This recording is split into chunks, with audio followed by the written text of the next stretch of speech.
اچھا جی قبر میں چلے گئے، کتنے سوال ہوتے ہیں قبر میں؟ بولے کتنے سوال ہوں گے؟ اللہ آپ کو خوش رکھے، 3 سوال ہوں گے۔ پہلا کیا ہے؟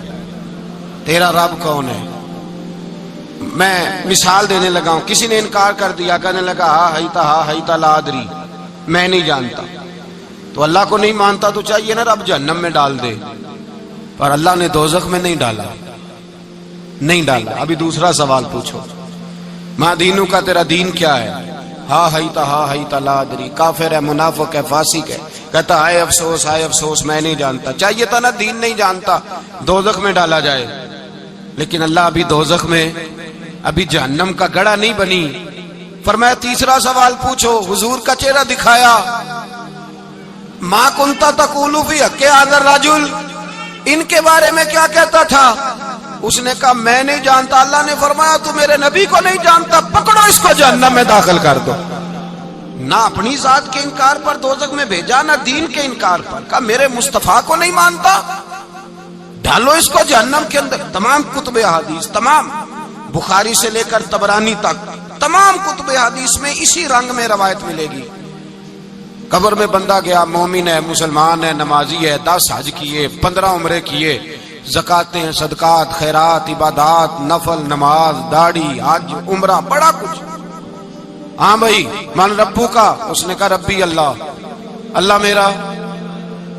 اس کو جنت کوئی نہیں ملی، ابھی جنت کی کھڑکی۔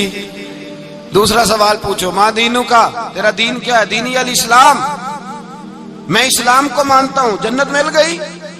بھائی پورے کے پورے دین کو مان رہا ہے، نماز کو مان رہا ہے، حج کو مان رہا ہے، زکات کو مان رہا ہے، عبادات کو مان رہا ہے، ہر چیز کو مان رہا ہے، لیکن جنت ملی۔ فرمایا تیسرا سوال پوچھو، حضور کا جلوہ والضحیٰ دکھایا۔ کچھ لوگ غلط ترجمہ کرتے ہیں، یہاں بھی کہتے ہیں پوچھا جائے گا یہ کون ہے، یہ لفظ نہیں ہے، ما کنت تقول فی حق ھذا الرجل۔ اللہ فرمائے گا یہ بتا دنیا میں میرے نبی کو کیا کہا کرتا تھا، ان کے بارے میں تو دنیا میں کیا کہا کرتا تھا۔ تو جو کہا کرتا تھا وہ کہہ کے اسی وقت پکار اٹھے گا کہ میں کہا کرتا تھا یا نبی پکارا کر، میں یہ کہا کرتا تھا یا نبی، میں یہ کہا کرتا تھا کہ دشمن احمد پہ شدت کیجئے، ملحدوں سے کیا مروت کیجئے، اور شرک ٹھہرے جس میں تعظیم حبیب، اس برے مذہب پہ لعنت کیجئے، اور مثل فارس زلزلے ہوں نجد میں ذکر آیاد ولادت کیجئے، اور غیظ میں جل جائے بے دینوں کے دل، یا رسول اللہ کی کثرت کیجئے، یا رسول اللہ کی کثرت۔ میں یہ کہا کرتا تھا۔ اچھا اس نے اللہ کو مانا، دین کو مانا، جنت نہیں ملی۔ جب کہنے لگا نا ہوا محمد الرسول اللہ صلی اللہ علیہ وسلم، جب حضور کو پہچانا، حضور کو، نبی پاک کو پہچانا، تو فرمایا نہیں میرے یار کو جانتا ہے، اب کھول دو جنت کا دروازہ۔ تو بھائی مغز قرآن، روح ایمان، جان دین، ہست حب رحمت للعالم، حضور کی محبت اصل ہے دین کی۔ قرآن مجید سورہ توبہ آیت نمبر 24، کوئی تفسیر نہ آپ پڑھیں، صرف اس آیت کا ترجمہ پڑھیں، خالی ترجمہ، اور ایک ایک بات کو اللہ تبارک و تعالی نے بالتفصیل بیان کیا۔ فرمایا کل ان کان آباؤکم، اے محبوب آپ ان سے فرما دے اگر تمہارے باپ، وابناؤکم تمہارے بیٹے، واخوانکم اور تمہارے بھائی، وازواجکم تمہاری عورتیں، وعشیرتکم تمہارا کنبہ، تمہارا خاندان، واموال اقترفتموہا اور تمہارے کمائی کے مال، ذرا گنتے جائیے چیزوں۔ فرمایا محبوب کہہ دیں تمہارے باپ بھی، تمہارے بیٹے بھی، تمہارے بھائی بھی، تمہاری عورتیں بھی، تمہارا سارا ہی خاندان، بات ہی ختم کر دی، تمہارا سارا ہی خاندان، واموال اقترفتموہا اور تمہارا کمایا ہوا مال۔ ایک مال وہ ہوتا ہے جو بندے نے کمایا نہیں ہوتا، آیا ہوتا ہے، آئے اور کمائے میں جو آیا ہوتا ہے اس کی قدر نہیں ہوتی۔ اللہ فرماتے ہیں واموال اقترفتموہا، تمہارا کمایا ہوا مال، وتجارۃ تخشون کسادہا اور تمہاری وہ تجارت جو تم نے محنت کر کے کاروبار چمکایا ہے اور تم ڈرتے ہو کہ نقصان نہ ہو جائے، ومساکن ترضونہا اور تمہارا وہ رہنے کا مکان جو تمہیں بڑے پسند ہیں۔ یہ ساری چیزیں گنوا کے کہا احب الیکم من اللہ ورسولہ، اگر یہ چیزیں تمہیں خدا سے زیادہ پیاری ہوں اور خدا کے رسول سے زیادہ پیاری ہوں، وجہاد فی سبیلہ، اور ان کے رستے میں جہاد سے زیادہ پیاری ہو، پھر کیا کرو؟ فتربصوا، انتظار کرو، حتی یاتی اللہ بامری، یہاں تک کہ اللہ تم پر اپنا عذاب لے آئے گا۔ اگر تمہیں تمہارے باپ، تمہارے بیٹے، تمہاری اولاد، تمہارا کنبہ، تمہارا خاندان اگر مصطفیٰ کریم سے زیادہ پیارا ہوا تو پھر اللہ کیا کرے گا تم پر؟ اپنا اللہ عذاب نازل کرے گا تم پر۔ اگر یہ چیزیں تمہیں خود رسول پاک نے بیان کیا اور لفظ انداز دیکھیے حدیث پاک کا، لا یؤمن احدکم حتی اکون احب الیہ من والدہ وولدہ، تم میں سے کوئی اس وقت تک مومن ہی نہیں ہو سکتا جب تک میں اسے اس کے ماں باپ اور اس کی اولاد والناس اجمعین، اور بات ہی ختم کر دی، فرمایا جب تک سب لوگوں سے بڑھ کر مجھ سے پیار نہ کرے اتنی دیر تک مومن ہو سکتا۔ حضرت عمر حضور کی بارگاہ میں آئے، عام آدمی نہیں، جناب فاروق اعظم، نبی پاک صلی اللہ تعالی علیہ وسلم کی یہ حدیث سنی تو حاضر خدمت ہوئے، کہنے لگے یا رسول اللہ صلی اللہ علیہ وسلم، میں ہر چیز سے بڑھ کر آپ سے پیار کرتا ہوں، اور میں خالی نعرے لگانے والا نہیں، میں گھر سے تجربہ کر کے آیا ہوں، میں نے اولاد سامنے رکھی ہے، پھر آپ کا پیار سامنے رکھا ہے۔ حضور مجھے اولاد نہیں زیادہ پیاری، آپ زیادہ پیارے ہیں۔ اولاد زیادہ پیاری نہیں، ہم نے بھی کبھی سامنے رکھی ہے اولاد اور حضور کا پیار جی۔ میں حدیث پاک بیان کر رہا تھا تو روک گیا ہوں اچانک ہی، رکھی ہے کبھی سامنے جی؟ اگر رکھی ہوتی نا تو بیٹے کو پہلے بٹھا کے اس کو کہتے بیٹے پہلے قرآن سیکھ، پہلے حضور کا فرمان سیکھ۔ بیٹا جیسے ہی بڑا ہوتا، کونپلیں داڑھی کی نکلتی، اگر حضور سے پیار ہوتا تو اماں اسے کہتی بیٹا داڑھی نہ مڈانا، یہ مصطفیٰ کا طریقہ ہے۔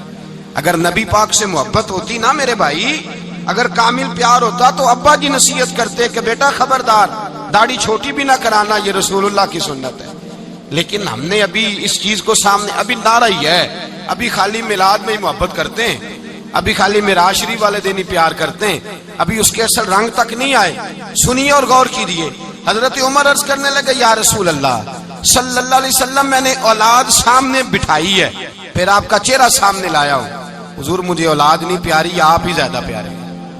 پھر عرض کی حضور میں نے کل کمائی، کل جمع پونجی لا کے اپنے سامنے رکھی ہے، مجھے مال پیارا نہیں، آپ زیادہ پیارے ہیں۔ یا رسول اللہ صلی اللہ علیہ وسلم، میں نے ماں باپ کے چہرے سامنے رکھے ہیں، بہن بھائیوں کو رکھا ہے، رشتہ داروں کو رکھا ہے، دوستوں یاروں کو رکھا ہے، مجھے وہ نہیں پیارے، آپ پیارے۔ اور حضور پھر میں نے اپنا علاقہ اور قبیلہ بھی سامنے رکھا ہے، حضور مجھے وطن سے پیار نہیں، آپ سے پیار ہے۔ اور محبوبہ حد ہو گئی، میں نے اپنی عزت بھی سامنے رکھی ہے، عزت بھی، لیکن محبوبہ مجھے عزت نہیں پیاری، آپ زیادہ پیارے ہیں۔ حق پسند لوگ تھے، سچی بات کرنے والے۔ حضرت عمر کہنے لگے یا رسول اللہ صلی اللہ علیہ وسلم، پھر میں نے اپنے نفس کو، اپنی جان کو، اپنی روح کو سامنے رکھا ہے، مجھے لگتا ہے کہ جان مجھے زیادہ پیاری ہے، یہ نہیں کہا کہ زیادہ پیاری ہے، مجھے سمجھ رہے ہیں بات کو، مجھے لگتا ہے کہ جان مجھے آپ سے۔ میرے رسول پاک نے دست مبارک اٹھایا اور جناب عمر کے سینے پہ مارا، فرمایا عمر جا، ابھی تو تیرا ایمان ہی مکمل نہیں ہوا، اگر تو اپنی جان سے بڑھ کر مجھ سے پیار نہیں کرتا تو تیرا ایمان مکمل ہے، تیرا ایمان مکمل ہے، تیرا ایمان مکمل۔ حضرت عمر کہتے حضور کا ہاتھ لگا تو میں نے اعلان کیا، میں نے کہا محبوبہ تیرے دست مبارک نے خیر کر دی ہے، حضور اب مجھے آپ جان سے بھی زیادہ پیارے ہو گئے، آپ اشارہ کریں میں جان قربان کرنے کو بھی تیار ہوں۔ آپ مجھے، اصل میں نا ٹی وی پہ بیٹھتا ہے ایک اینکر بیچارہ جو 3 لاکھ روپیہ تنخواہ لیتا ہے یا 6 لاکھ، اس نے حق حلال کرنی ہوتی ہے اپنی کمائی، ٹی وی پہ بیٹھا ہے بیچارہ، نہ اس کو دین کے حروف ابجد کا پتہ ہے، وہ ٹی وی پہ بیٹھا ہے، اب جس پارٹی سے پیسے لیتا ہے اس کا وہ نمک خاری کا حق ادا کرتا ہے۔ کہتے جی حضور نے اپنے دشمن کو معاف کیا ہے، مولوی سخت بات کرتے ہیں، حضور نے اپنے دشمن کو، آپ کسی پارٹی کے لیڈر کے خلاف دوسری پارٹی کا بیان کبھی سنیں، اس لیڈر سے پیار کرنے والے اتنی اتنی لمبی زبانیں کھول کے ٹی وی پہ آ جاتے ہیں، اور وہ لفظ جو میڈیا پر اور اسمبلی میں ویسے ہی قانون کا حصہ نہیں وہ بھی بول دیے جاتے ہیں۔ لوگ ان معاملات میں بھی حمایت کرتے ہیں اپنے لیڈروں کی جن میں حمایت بنتی ان میں بھی، اور ذات رسالت کی بات آتی ہے تو کہتے ہیں نہیں حضور نے معاف کیا ہے، مولوی جذباتی ہوتا ہے، یہ ایسے تو نہیں نہ ہوتا، تجھے اصل میں پتہ نہیں۔ تو پیار کرتا ہے ڈالر سے، تو پیار کرتا ہے شہرت سے، اور جو پیار کرتے ہیں نا مدینے کے ٹکڑوں سے، جو کھاتے ہیں نا رسول اللہ کے نام کا صدقہ، جو حضور کے نام کا۔ امیر ملت پیر جماعت علی شاہ صاحب محدث علی پوری رحمت اللہ علیہ فرماتے ہیں پاکستان بن رہا تھا تو اس وقت تو یہی بتایا گیا تھا نا کہ پاکستان کا مطلب کیا، پاکستان کا مطلب کیا، لا الہ الا اللہ، کہتے ہیں یہ بتایا گیا تھا۔ ہم پاکستان کے حق میں تقریریں کرتے تھے، اور ہندو پنڈت جو ہوتے تھے نا وہ اسلام کے خلاف معاذ اللہ اور پاکستان کے خلاف تقریریں کرتے تھے، جلسے ہوتے تھے۔ پیر جماعت علی شاہ صاحب کہتے ہیں ایک جگہ ہندوؤں کا جلسہ تھا تو ایک پنڈت تقریر کر رہا تھا۔ اب سارے ہندو تھے، مسلمان تھا ہی کوئی نہیں، سب ہندو بیٹھے تھے اور وہ سن رہے تھے۔